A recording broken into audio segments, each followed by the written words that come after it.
ating pong Vice Mayor, Aida Macalinaw, sa mga panauhin, and to my fellow public servant, good afternoon at magandang tanghali po sa inyong lahat.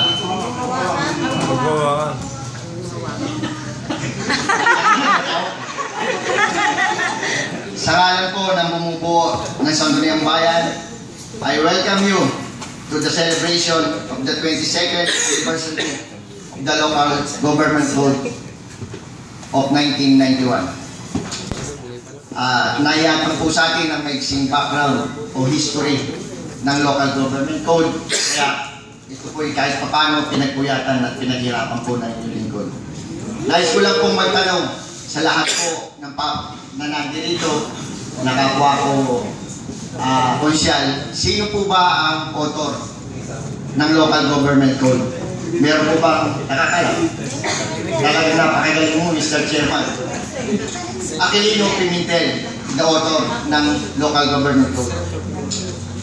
After the EDSA Revolution in 1986, Nene Pimentel was appointed as Minister of Local Government.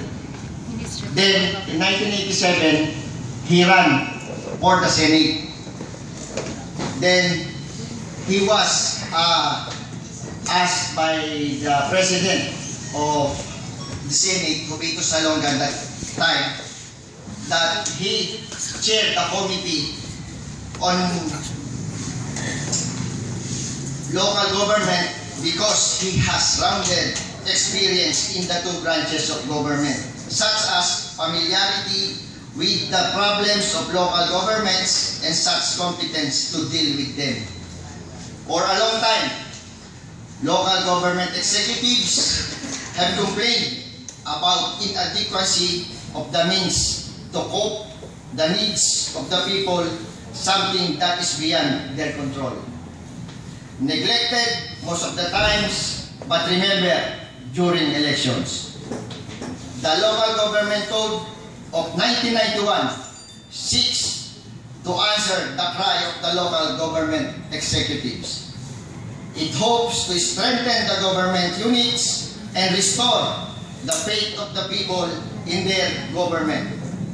We, as a member of Philippine Councilors League, is strongly linked in RA 7160, known as Local Government Code of 1991, for the inclusion of 20 out of 24 provisions submitted by the Philippine Councilors League that strengthen the powers, rights, and responsibilities of local councils.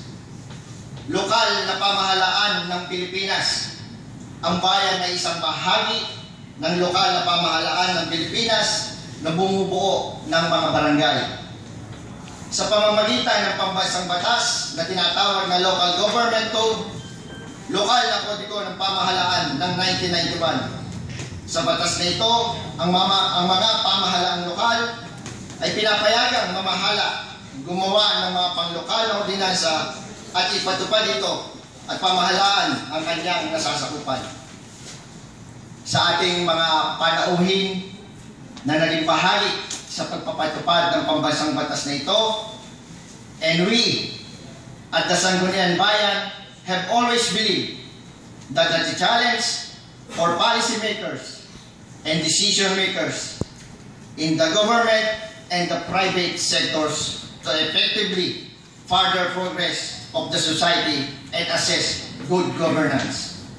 Sa ngalan po ng ikawalong Sangguniang Bayan, sa pamumuno ni Vice Mayor Aida Macalinaw at SB Secretary Tito Mate, maraming salamat po at magandang tanghali sa inyo.